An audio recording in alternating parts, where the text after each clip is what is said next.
Hello, everyone. This is Gideon Fiddleside, VP Haymarket Studios and Editorial Director Custom at PRWeek. It is my pleasure to welcome you to today's webcast, From Attention to Reflex, Why the Brands That Win Live in the Mind. Before I go any further, allow me to thank Beta Rudder for sponsoring this event. For decades, marketing has been graded by what's easy to count: impressions, leads, clicks, and engagement. That's all well and good, but consumers don't make their purchasing decisions on a dashboard. Excuse me. The choices they make are based on memory, emotion, familiarity, and trust. These decisions happen in a very human place. I want you all to remember these two words: mental equity. Two incredibly important words for anyone who wants to truly understand how to best market to consumers today. And during this webcast, we will introduce you to this concept, which is a practical way to understand and build growth based on how decisions actually get made by consumers today. You'll learn why brand versus demand is the wrong argument. You'll see how PR communications act as a credibility engine that makes brands easier to recognize, easier to trust, and faster to choose. You'll find out what it takes to stay distinct in a compressed, noisy, AI-influenced landscape. You'll be able to recognize the real-world signals that separate top of mind from nice but forgettable. Beta Rudder is truly a leader in this area, and you'll find that out today as we share some early findings from brands that the agency has surveyed using this approach. After this hour, you'll walk away with a clearer view of how decisions form over time and why they speed up for familiar brands, a shared language for building belief, memory, and behavior, action, into reflex choice, and practical ways to design work that earns a place in the mind, not just a moment in the feed. We have a lot of important ground to cover today, and I know that was a lot that I promised there, but guess what? We're all going to deliver this because we have two brilliant leaders to help us do so. It is my honor to bring them into the conversation now. David Moreno, EVP Strategy and Effectiveness at Beta Rudder, and Jonathan Shoddy, Associate Director of Marketing Effectiveness at Beta Rudder. Guys, thank you both so much for joining me today. Thank you, Gideon. Thank you so much. Now, and thank you for that Dave, nice introduction. Absolutely, absolutely. Just have a little more housekeeping to do, and then we're going to get into the meat of this. So, David and Jonathan will actually be leading us through about the next 35 to 40 minutes. But before I turn it over to them, some housekeeping notes. While a major portion of today's session will be that conversation between David and Jonathan, you, our audience, also play a key role. The final few minutes of this webcast will be dedicated to answering your questions. There is a Q&A tab on your screen. Please send in your questions throughout this webcast. We will be monitoring them as they come in, and we'll pose as many of them as we can in the time that we have. I also want to note that I recently had the pleasure of doing a podcast with Beta Rudder CEO David Jordan.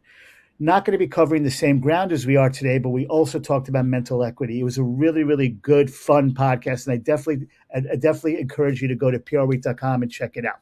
Go to the podcast tab and you'll see it there. But I'm sure you're all ready to hear from our leaders. I am too. So without further ado, it is my pleasure to turn the reins over to David Marino. David, it's yours. Awesome. Again, thank you so much for that nice introduction. And we are super excited to be here. And as you said, questions are really important, so please keep them coming. Because today we're going to talk about something that sounds simple, but we have spent a lot of time wrestling with. And what you're about to see came out of months of internal debate across all our disciplines inside the agency, client work and research, trying to better understand how growth really happens now and why so much of marketing still gets reduced to what's easiest to measure. And to be fair, B2B has evolved in important ways. The work is more thoughtful, more creative, and more accountable than it was, a few years ago. But we still have a tendency to treat decision-making as more rational and linear than it really is. Because the brands that win aren't necessarily the loudest or the most visible. They're the ones people reach for automatically. And that's the shift from attention to reflex that we're going to keep talking about today. For a long time, B2B marketing had a pretty clear job: generate leads, support sales, and keep the pipeline moving. If that was happening, marketing was considered effective. And in a world where discovery moved more slowly and buyers depend more heavily on vendors, that makes complete sense. But that world has changed pretty dramatically, I would say. And today, about 95% of potential buyers aren't even in the market at any given time. And this is not me saying that. This is research from the B2B Linking Institute. And when they are ready, when they are in market, they have already done most of the research before they ever talk to sales. Buying groups are larger, discovery is self-directed, and the whole process is getting compressed. And now AI is starting to sit in the middle of that journey, shaping what gets seen, what gets remembered, and ultimately what gets chosen. So growth today depends less on what we do in the moment someone is ready to buy, right? And much more on what the brand has already built in memory. Because when a decision arrives, people rarely start from zero. They lean on what already feels familiar, credible, and safe. Simple way to think about this is, if your marketing stopped tomorrow, how much demand will still show up next quarter? The answer to that question tells you a lot about how much mental equity your brand actually has. And we know that marketing activity had exploded. Every brand is publishing, promoting, targeting, optimizing. But human attention didn't expand with it. And today's buyers are moving through endless content streams, zero-click search, AI summaries replacing exploration, and something like, I don't know, between 6 to 10,000 brand messages a day, which means the challenge now isn't simple being present, it's being remembered. And that leads us to a pretty uncomfortable truth. According to Ipsos, it takes about 2.5 seconds of attention for memory to even begin forming. That's 2.5 seconds. But 85% of ads never cross that threshold. So a lot of marketing gets exposure without ever creating memory. It passes by, but it doesn't stay with people. Now, add another change on top of that. Discovery itself is being compressed. AI is increasingly sitting in the middle of how buyers research vendors, compare products, build shortlists, and receive recommendations. So by the time sales enters the picture, much of the framing has already happened. In fact, around 70% of B2B buyers complete research before they ever speak with a vendor. And as we continue talking about AI, we know that it's accelerating that shift even further, because the LLM system don't create brand meaning. They don't create the brand meaning. They summarize what already out there. So if your brand is inconsistent, generic, or hard to articulate, that's exactly what AI will pick up and reflect back. But if your brand is clear, distinctive, and easy to describe, it becomes much easier to surface. And this is where human behavior becomes really important. I know there is a lot of on this slide, but it's a really important one, because B2B buyers are not robots, they're people. And if you're familiar with the work of Daniel Kahneman, who is a psychologist who won the Nobel Prize in economy, he described two systems the brain uses to make decisions. System one is intuitive, emotional, automatic. It's the part of the brain that leans on familiarity and mental shortcuts to make decisions quickly. And system two is more analytical. It's the part we use to explain, justify, and defend the decisions we make. But you might say, hey, why is this important? Why does it matter to us? Well, here's the key point for all of us. Most decisions are chosen in system one and justified in system two, even in B2B. Yes, buying committees look at spreadsheets, proposals, and pricing, but the brands that enter those conversations already have an advantage because they feel familiar, credible, and easier to defend. So in many cases, the decisions start long before the rational discussion even begins. The thing is that as an industry, we love to organize marketing as if one side is brand and the other one is demand. But in real life, people don't choose that way. what feels familiar and what drive action are part of the same decision. And at some point over the past decade, we, the industry, simplified growth into a debate, brand versus demand. Easy peasy, like my kid says. One side focused on long-term brand building, the other on short-term performance and lead generation.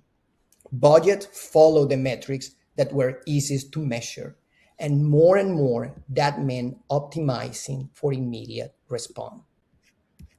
Guess what happened? Something else is starting to decline, emotional creativity. In this chart in front of you from Effie and System 1, you're seeing two darker lines going up. They represent an increase in digital spend and short-term performance objective. So as the short-term performance objective is starting to increase, our digital spend is starting to increase. You know why? Because it's easier to measure. You get results right away.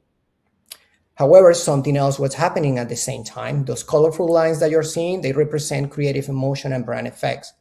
So when marketing gets optimized for short-term performance signals, the work usually becomes more rational, more tactical, and less memorable. And the chart here shows why that matters. As emotional response in advertising decline, brand effects declines with it. So this is not just a creative issue.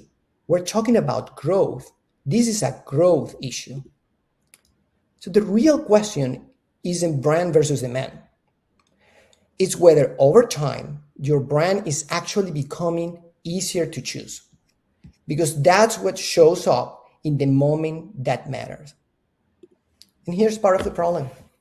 Most of the dashboards we rely on are built to measure response.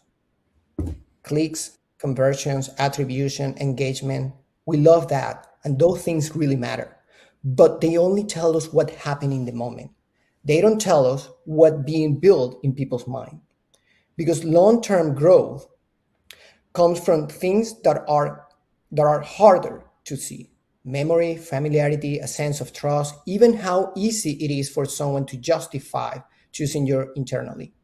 And if we are not measuring those, we're missing a big part of what actually drives growth. So the challenge was never a lack of data. If anything, we have had more data than ever. The real gap has been finding a simpler, more practical way to connect what brands build in people's mind to the outcomes the business care about. And you see that reflected here. In this stat is showing us that 65% of marketers are saying that same thing. If we could better connect brand to pipeline, we'll invest more in it. So the question isn't whether brand matters. It's whether we can make it measurable in a way that actually works for how decisions happen. That gap is exactly the challenge mental equity was built to solve. It gives us a way to think about growth, not just as an activity or performance, but as something that builds in people's minds over time. At its simplest, mental equity is the value a brand holds in people's mind. And the way we think about it, it's a one connected system. What the industry usually calls brand and demand, we think about a little differently as belief and behavior. Belief is what lives in memory, what people know, feel, and carry with them about a brand. Behavior is what people do, the actions they take when a decision starts to form. And when those two things reinforce each other strongly enough, choice becomes reflex. Another way to think about mental equity is readiness. You all have heard about brand equity. You all have heard about performance metrics. Brand equity tells us how valuable the brand is as an asset. Performance metrics tell us what happened in market. Mental equity tells us how ready the brand is to be chosen when a real decision shows up. Because some brands still need to be explained every time. Others already feel familiar, credible, and easy to choose before the conversation even starts. And this really brings us back to how people decide under pressure. Mental equity gets built from the shortcuts the mind naturally reaches for when time is limited and the stakes feel real. Things like what comes to mind first, what feels familiar, what other people endorse, what seems safest, and what feels easiest to justify. Those are the quiet forces that shape choice long before anyone thinks they're making a rational decision. So here's the question that I pose, and it's the real one. Are we building mental shortcuts in people's minds, or are we just producing more content?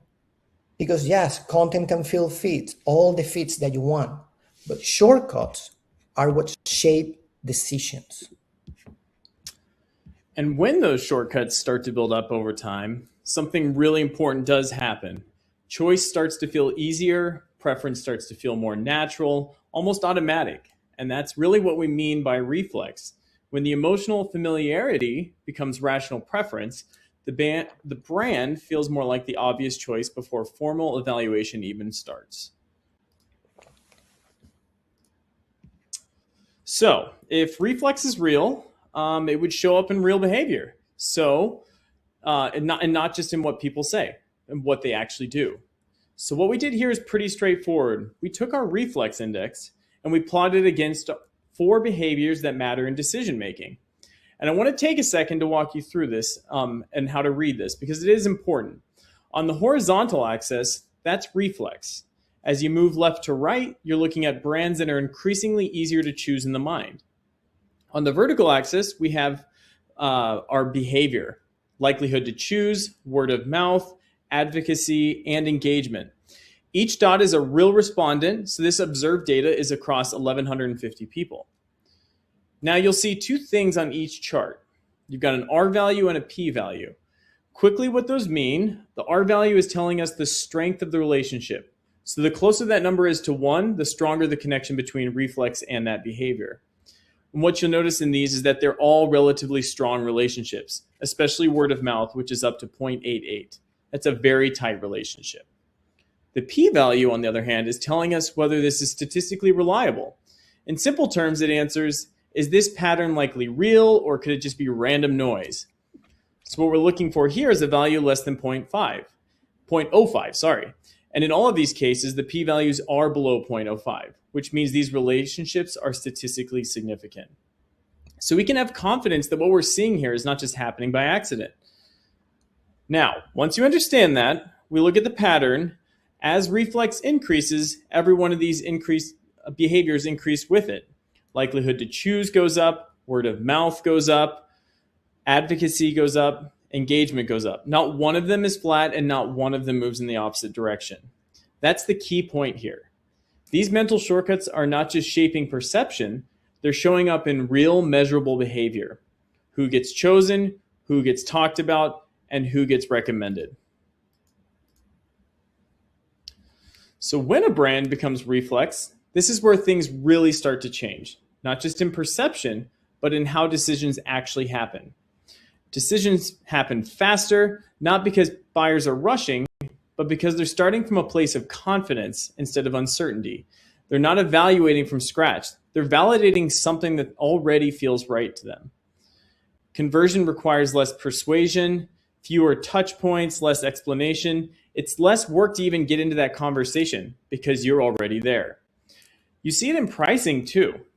Price sensitivity decreases because the perceived risk of choosing you is lower. And in B2B, that matters a lot because most decisions are not just about cost, they're about confidence. And maybe most importantly, buyers can justify choice. They can defend it and they can bring others along. So the decision becomes lighter, lower friction, and not starting from zero. I want you to all think about the last time you chose a vendor or a partner or maybe even software that you implemented for your company.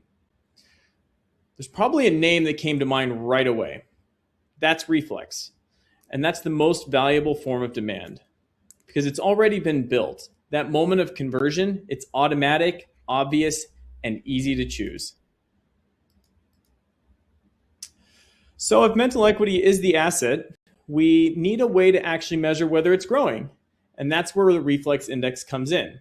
It's a single governing measure designed to show whether belief and behavior are reinforcing each other over time. And importantly, this isn't just a score we created arbitrarily out of thin air. It's a validated structure. Underneath a single index, there are 6 structural factors, then 12 distinct facets, and then 36 validated items across the board. So even though it may look simple on the surface, it's actually grounded in a fairly rigorous system. And all of it is built using independent psychometric methods, which means we're not just tracking perception, we're measuring something stable, consistent, and comparable over time. So this index, it may seem like a black box, but it's not. It's built from 6 structural forces that actually shape how the brand actually lives in people's mind. It shows up in behavior. The easiest way to think about this as 6 foundational pillars. There are 6 factors. On the left side, these first 3 are about building presence, and it starts with spark. This is very simple. When a need shows up, do you show up with it? When someone is confronted with a problem or a category or an idea, are you one of the brands that comes to mind? If you're not there, nothing else really matters. Then you move to significance. Once you're noticed, do you actually feel relevant? Do people see you as a credible, meaningful, and the right that they need? Because being known is not enough. You have to feel like a fit. Then there's spread. Are you being talked about beyond your own marketing? And are you showing up in conversations, in peer networks, in places where those decisions are actually influenced? Because this is where the brand starts to extend beyond what you control. By the way, we're going to see an example of this later in the presentation with a specific brand. Now on the right side, these next 3 are about reducing friction in the decision. First is momentum. Are you making it easier for people to move towards you, or are you slowing them down? I like to think of this, the analogy that comes to mind is like a muddy dirt road. You're driving on a muddy dirt road versus a highway, or if you're in Wisconsin like us, a snow-packed road. One's very slippery. It's not very easy to go very fast, but a highway is very versatile and gets you to your destination quickly with a little effort. So then there's message. When people encounter your brand, they actually can absorb what you stand for and use it to decide. Is it clear? Is it usable? Does it help them move forward? And finally, the last one is multiplier. This is where advocacy comes in. Are people willing to recommend you, defend you when you're not in the room? Because advocacy has a multiplicative effect. One strong advocate can influence an entire buying group, not just participating in that conversation, but rather persuading it. So when you look at all of these together, it becomes a system. It's showing up in the moment of need, to being validated by others, to becoming the easiest choice to move forward with. And that's how a brand moves from being noticed to becoming Reflex. One important shift in how we think about growth is that it's not linear. Brands don't neatly move from a stage to stage like a funnel suggests. Instead, they exist in conditions. In any given moment, your brand is stronger or weaker across the things that make the choice easier. So the goal isn't to move people down a funnel, so to speak. It's to strengthen those conditions, to make your brand easier to find and easier to trust, and easier to choose. Because those conditions are strong, growth follows right behind it. Whoops, there we go. So the Reflex Index is not just a number to chase, and it's not something to optimize week to week like a typical performance dashboard where we're monitoring all the time. It's a way to understand the condition your brand is in. I like to think of it like a credit rating. You don't really wake up every single day trying to optimize your credit score. It's not something that moves quickly on a day-to-day basis. It's something you have to pay attention to over time, and you check it periodically. And it tells you something deeper, especially when you're at that moment of you need to go pull out a loan for a car or something like that. It's something that you want to gradually build over time. The Reflex Index helps you understand how stable your position is, how resilient you are under pressure, and whether your growth is actually easier or harder, because that's really what matters over time. So if growth is about conditions, This is how those conditions show up in the market. We call these growth conditions of reflex readiness. And importantly, this is not about brand size, it's about how choice behaves around you. At the bottom, you have constrained. These brands aren't showing up reliably when decisions happen. So even getting considered is difficult. It's an effort. Then there's emerging. You're starting to become noticed, associations are forming, but preference is still unstable. Then you go to established. Now you're becoming a consistent option. You show up, you get considered, and the focus becomes reinforcing and compounding that position. From there, you'd move into advantage. You're not just in the set, you're starting to pull ahead. Choice feels easier and action feels more natural. And at the top is dominant. This is where the brand becomes that default, the shorthand that people use for the category, the one that comes to mind first and feels hardest to displace. So again, this isn't about how big you are, it's about how easy you are to choose.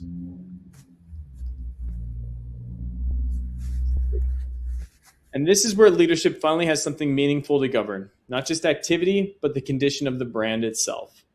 The Reflex Index shows whether your short-term efforts are actually building long-term preference, whether the brand and demand are working together or pulling against each other, and ultimately whether your brand is becoming more fragile, more stable, or even more powerful.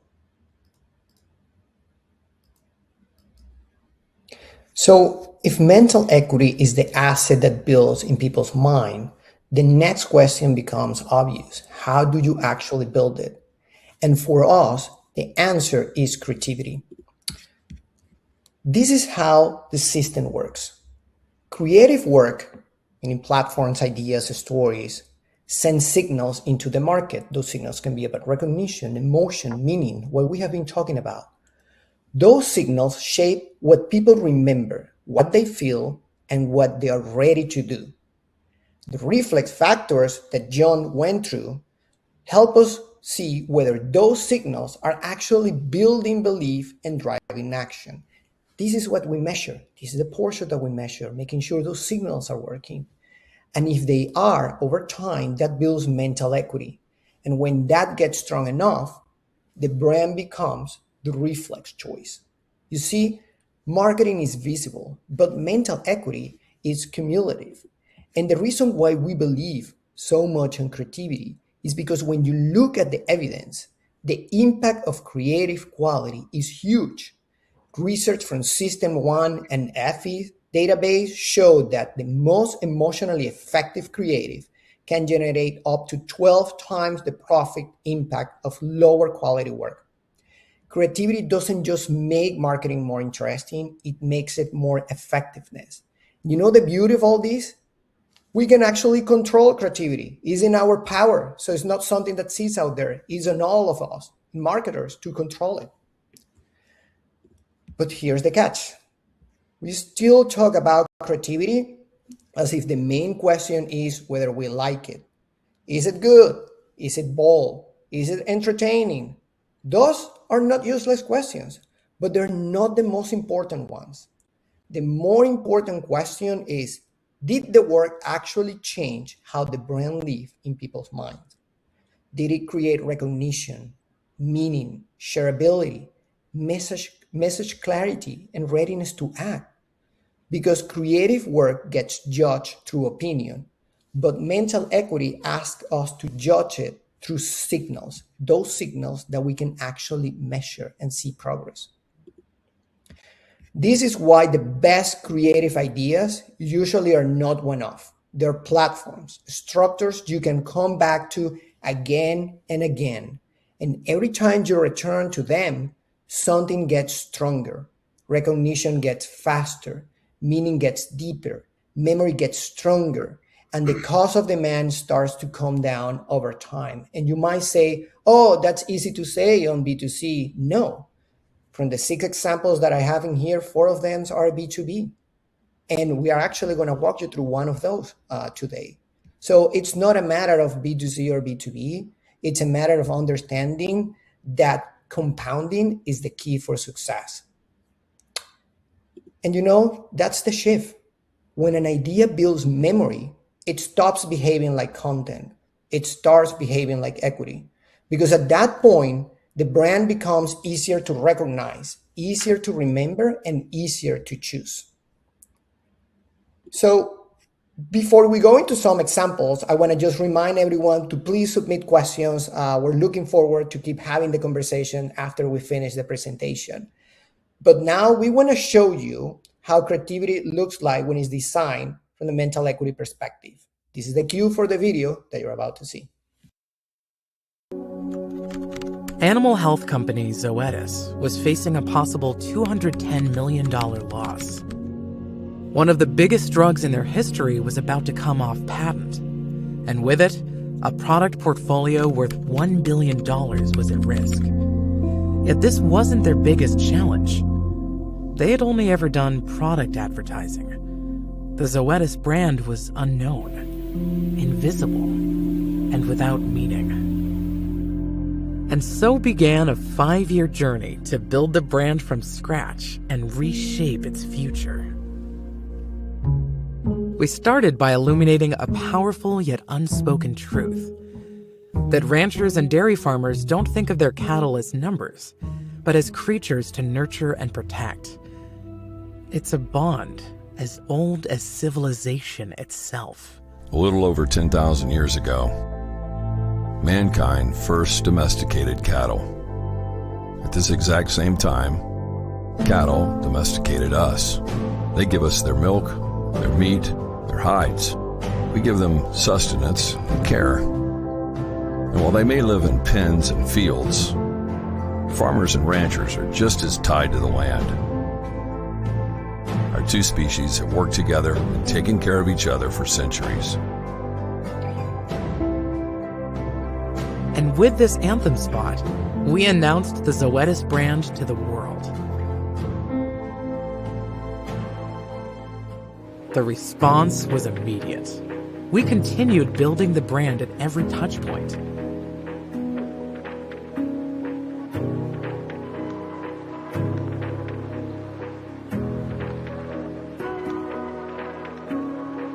Even unconventional places, like a children's book.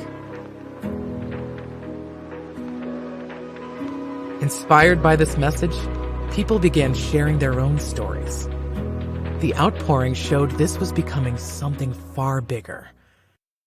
So 3 years in, we brought our audience directly into the story. It was their turn to be the voice for this truth. We started with a ranching family in Nebraska. I don't know if you can always explain what love is, but you end up loving the ranch. And if you can't take care of it, you may decide that's a personal failure. All around us, everywhere, these examples of the kids not wanting to come back to the operation and they go down their own path in America. Through a 4-part series, we showcased their struggles and the conflicts playing out across the heartland of America. I just said it aloud. You're going home. Put my cowboy boots on, put my cowboy hat on, and become a rancher. Of finding your own path while upholding the legacy others had built before you. This truth was not only building a bond between Zoetis and its audience, but between generations past, present, and future. And as this truth has continued to grow, so has the stage for sharing it. Last year, we brought a new series to the Super Bowl of the dairy world. Focused on a dairy farming family in New York, it highlighted the forces these families must navigate, of maintaining tradition while embracing tomorrow, of holding on while letting go. These are the stories of this truth, and a brand that found its way beyond products to build true meaning and a stronger future. We are all born of the bond.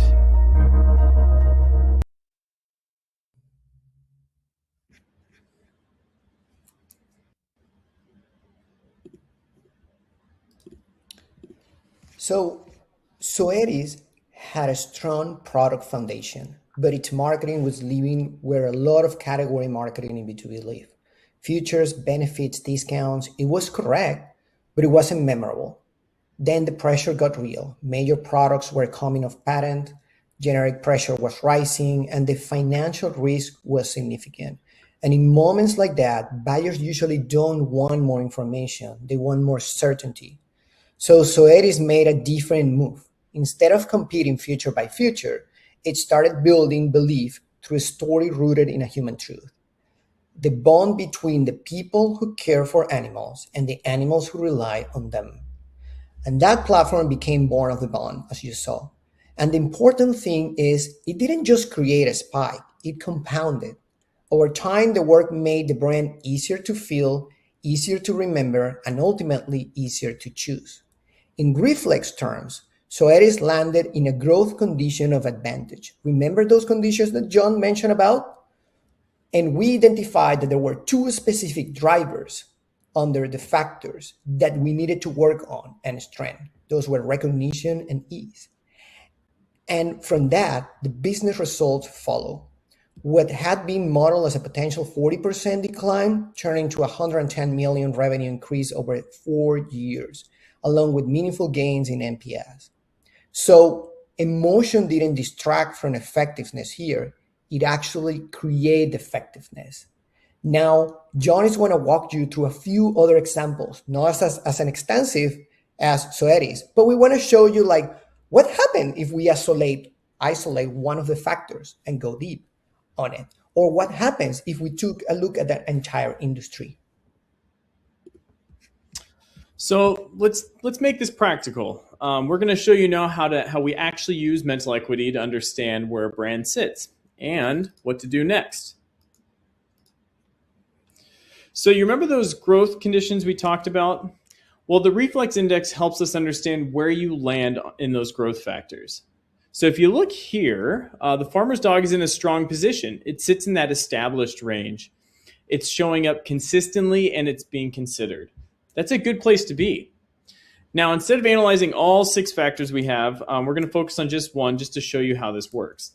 And that factor is spread. So each factor is made up of 2 drivers. And in this case, spread is made up of reach and authority. So what you're seeing here is how the brand performs on those 2 dimensions. Now, here's the insight.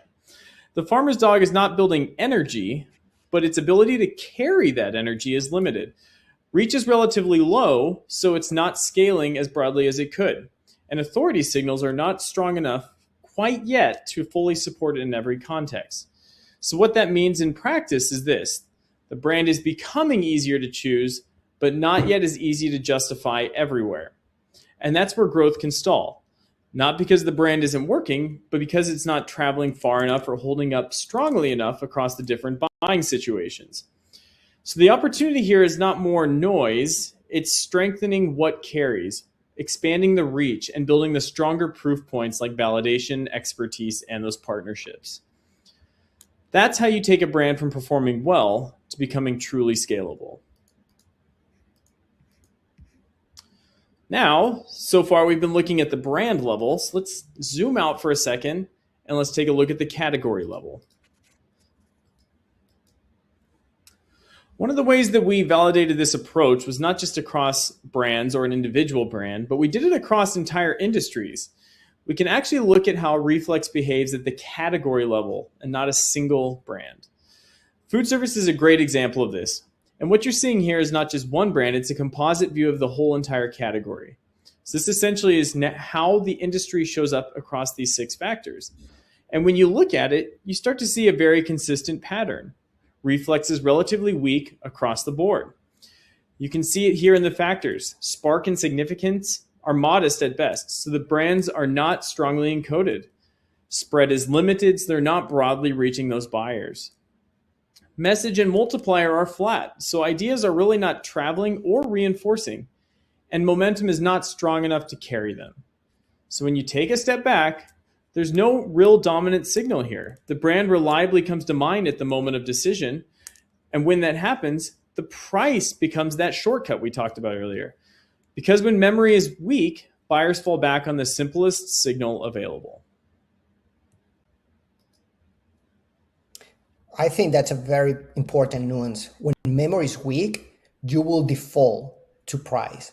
And that's when we usually lose as brands, because then we just get into this war of who is the cheapest one. And that's where you don't want to be. But when you build mental equity, when you build that memory and help people build those signals, then that's when price stop becoming a barrier for consumers or customers to get to you.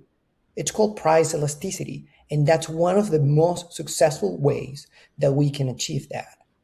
Now, if we take a step back, this is what it really means to build mental equity in practice. First, you have to build memory, as John was saying. If people don't remember you, nothing else matters. Forget it. That means distinctive assets, emotional clarity, and consistency over time. And people, consistency is key. Second, reduce perceived risk, because most decisions, especially in B2B, are about feeling safe, social proof, stories people can retell internally. That's what travels. Third, be easy to choose.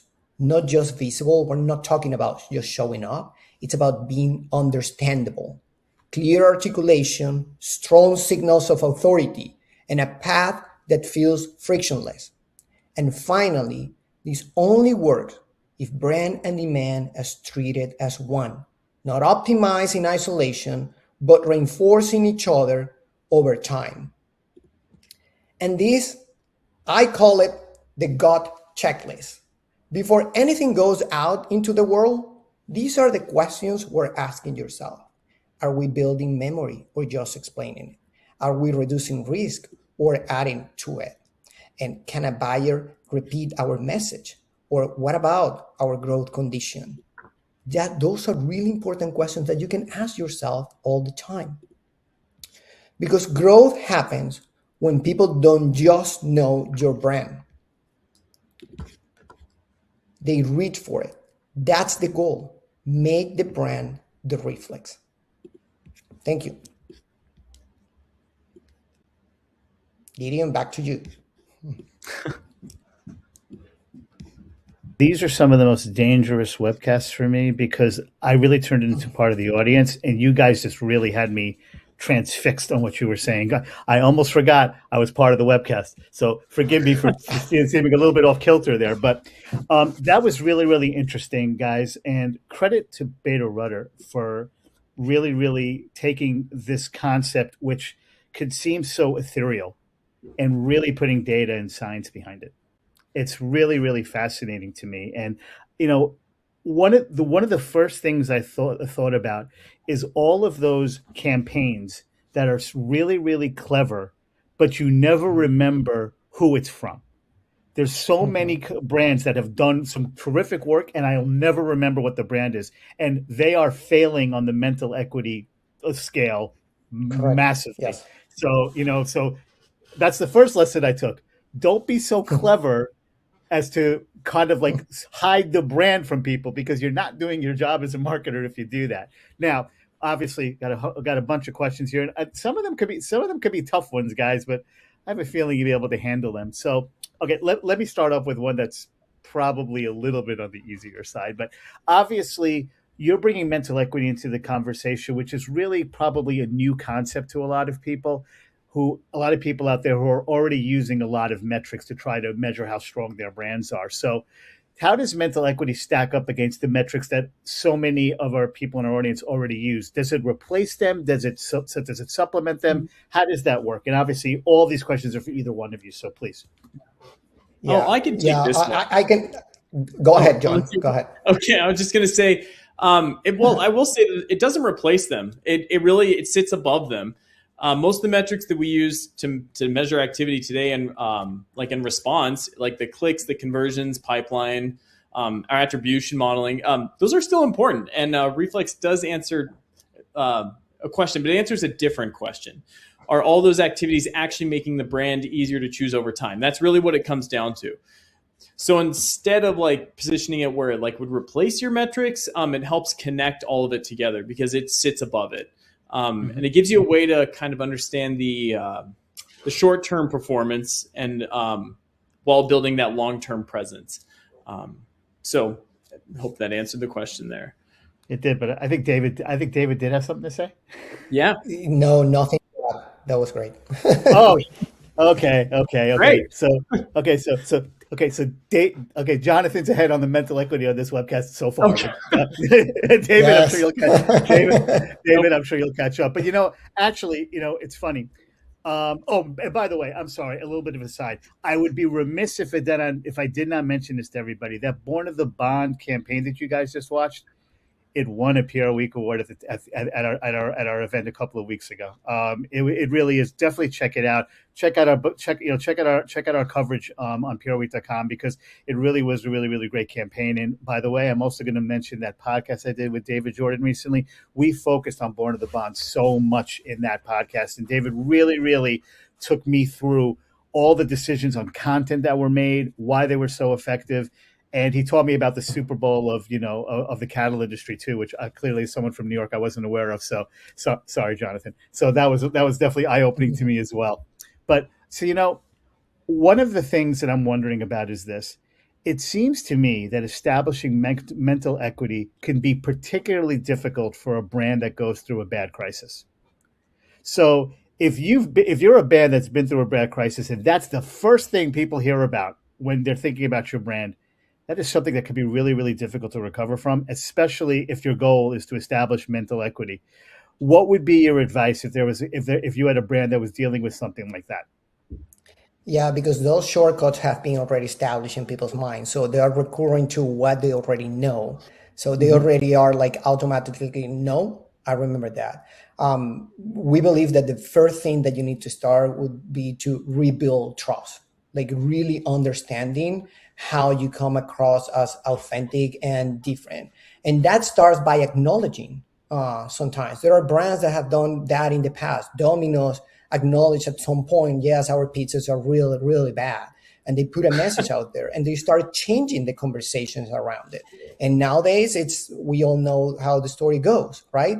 So it starts by being humble enough to acknowledging, understanding where you fell and how you can build trust even in other areas that you know that you're strong, and start building that again with your audience. That will be the first step. And that's when creative is so important, because it's the one that is going to help you build those signals. So it seems to me that one of the keys for brands that want to establish mental equity is really being honest with themselves about where they are in consumers' minds, because otherwise you're never going to be able to establish this. Because like both David and Jonathan were saying for the past 45 minutes, I mean, with mental equity, if you get it right, you are establishing something that will almost always stick with the consumer. In some ways, it's one of the strongest bonds, if I can use that term, that a brand can establish with a consumer that is possible. Now, this kind of gets me to the next question here, which I think is also quite interesting. Now, once established, like I just said, it does seem that mental equity is a stronger force than almost any other to keep customers connected to a brand or bonded to a brand. So if you're a competing brand, how in the world could you even think about establishing mental equity with those same consumers when there's already someone who is just really so firmly established with them? Like let's say I'm not going to name a particular name, but let's say there's a soft drink brand that really has established mental equity. There's all these other soft drink brands. How in the world can it get in there when that brand seems to have really, for lack of a better term, cornered the market on mental equity? I think it would be even easier for upcoming brand because there are no preconceptions. You start with a blank slate, right? And it's a matter of understanding what are your strengths as a brand and what are the signals that you want to build in people's mind. Signals that that maybe they haven't been built yet by other brands. So if you truly understand who you are, your position in the market, and who is around you, that's what gives you the freedom to see, okay, how can we talk in a way that feels only unique to us? And I do believe that the best advantage that you have as a brand is really understanding your audience. That's what it is. Because just to give you, going back to the example of Soeris, is a brand that has been around for years and years and years. How come nobody was paying attention to the brand, but to the products? The products were the star, and they keep being the star. But the idea, we were basically building the brand from the ground up. So it's the same thing. We understood what was the essence of the audience, what was meaning for them, and especially in B2B, because if you are an upcoming brand, then what are you going to compete on the same features, on the same specs, or on price? If you do that, AI is going to kill you because you're not going to surface in any AI communication or interaction that that customers are having right now when they're researching. So it's a matter of building those signals. You start with your blank kind of canvas and understand your audience, understand who you are, what are your strengths, and what you can really start building and talk about, and be consistent.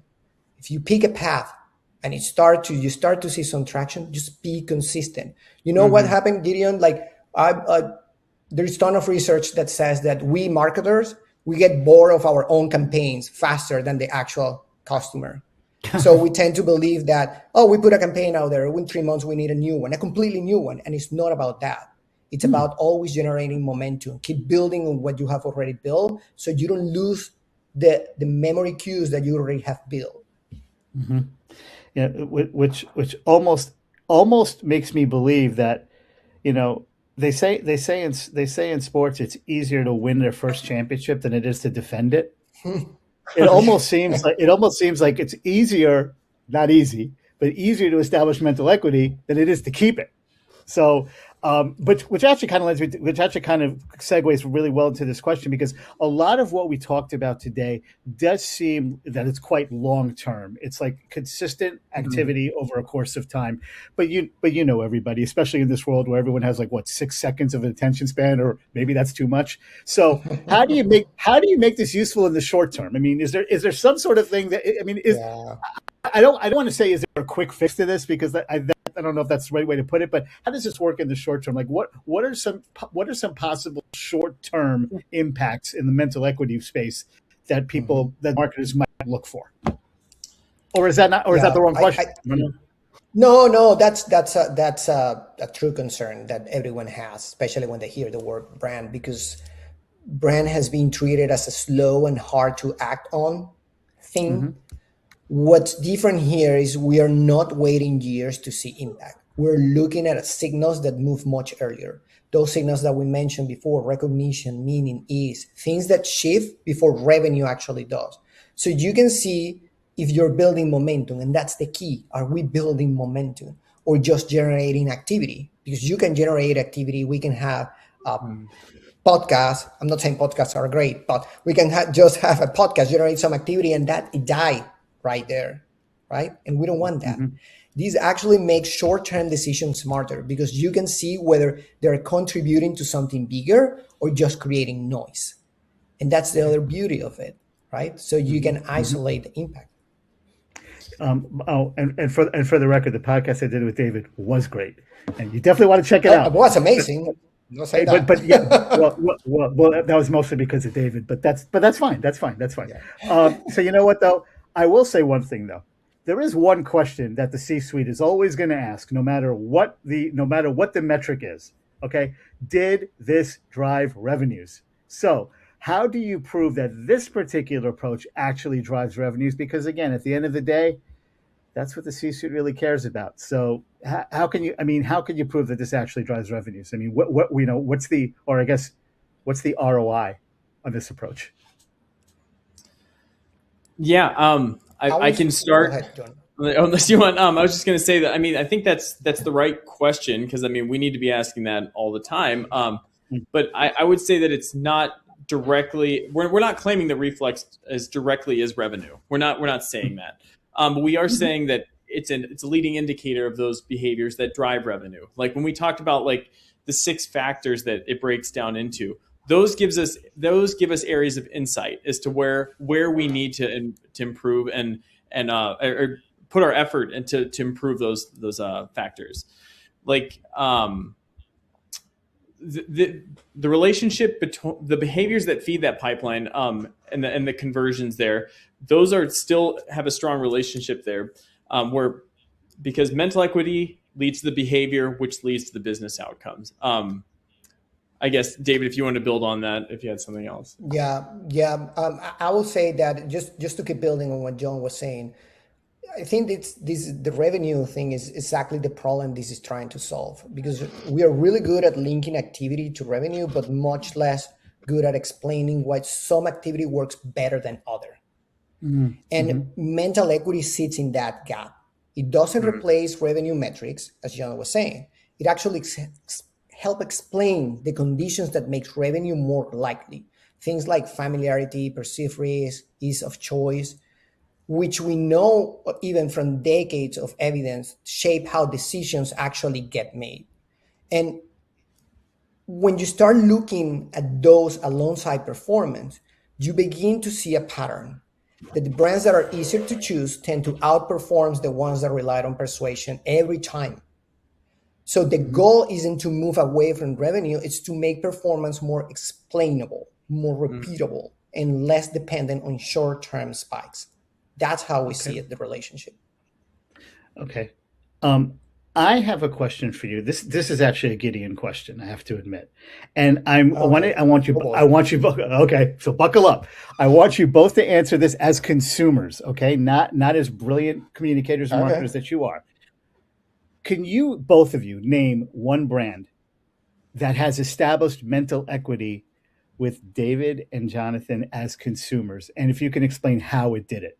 Because at the end of the day, I think that's important, because I want you to be consumers for a second, because that sort of will show our audience, okay, this is kind of how it works from that perspective. So can you guys identify one brand that's really established mental equity with you guys, and why? And I don't care what the sector is. I don't care what the product is. John, do you want to go first? I told you it wasn't an easy one. No, it's fine. The one that comes to mind all the time for me is Crest toothpaste. It's just like it was like for all my life, it was just like, you need toothpaste, that's just the one you grab. And I didn't think anything of it. It was like about 1,000 choices in the aisle. It's like just choose it. Just choose that purchase or that product. Yeah, that's first one that came to mind. But well, no, that's good. That's Crest. what I wanted. I thought you were going to say Colgate. Hold on. I didn't say I still use it. I'm just saying that was the one that came to mind originally. Yeah. Okay. So it's funny because I'm going to go to a category that it's like, what are you talking about? So the brand that I will say, it's called, I can't believe it's not butter. You know that? Yeah, of course I do. And the reason is because Fabio. I really love butter, but I grew up hearing my parents saying like butter is bad. Don't put too much butter. Don't put too much butter. It's too bad. It's too bad. It's too bad. And as soon as I found that brand as an adult, I was like, oh my God, like it took me back to all that, those going back to your question, by the way, Gideon, of what about if you are bad, you have bad PR as a butter have a negative connotation, but this brand changed the equation and say like, we taste like butter, but we're not butter. And it put it on a name. And now like, I don't feel guilty giving that to my kids, although probably it's the healthiest thing, but anyhow. Honestly, what's healthy? I mean, my God. But anyway, healthy. I mean, seriously. I mean, for what it's worth, for me, it was always Toyota. For whatever reason, I always went with Toyota. Even though if my wife is watching this, she'll say, "Well, we have a Lexus now. So what are you talking about?" It is the same family of cars. So So I didn't completely go off there. Now, of course, like, should I buy an American brand? Yeah, maybe, but that's another story. But anyway, guys, you know what? Honestly, but in all seriousness, it is always so exciting when an entity comes along and really introduces a new concept on how marketers and communicators should really think about establishing their brands with consumers. And I really need to credit Beta Rudder for this, because it's, you obviously put a lot of work into this. You put a lot of research into this, and really that was truly one of the more impressive presentations I've seen. And I really feel it's gonna make a lot of people who watch this now live and are going to watch it on demand later really think about some things in terms of what we really need to be thinking about to establish our brands in a manner that is powerful and sustainable. So kudos to you guys for that. And of course the hour just totally flies by. So On behalf of PR Week, as well as our audience, I sincerely thank Beta Rota for sponsoring today's event. And of course, much, much gratitude to David and Jonathan for taking time from their very busy schedules to join us today and share their vast expertise and some pretty cool slides too. I also thank all of you, our audience. I truly appreciate your participation today. I hope you got as much out of this webcast as you were hoping, if not more. But again, I have to give this shameless plug again, which is not that shameless. Just please don't forget to also check out the podcast I recently did with David Jordan. It's going to even expand on some of the things we talked about today. And it's going to be really, really focused on that campaign that you saw today. That was a PR Week Award winner. I'll never stop plugging the PR Week Award. So you can't even stop me if you wanted to try. But also don't forget, today's webcast will remain available on demand for a year, so you can revisit it and certainly tell others who did not attend to do so. And of course, I welcome you to check back on PRWeek.com/US for future webcasts as well as previous ones on demand. But for now, on behalf of PR Week and Beta Rota, thank you for attending this webcast from Attention to Reflex, Why the Brands That Win Live in the Mind. Until next time, this is Gideon Fiddleside wishing you all the best. I hope you enjoy the rest of your day. Thank you.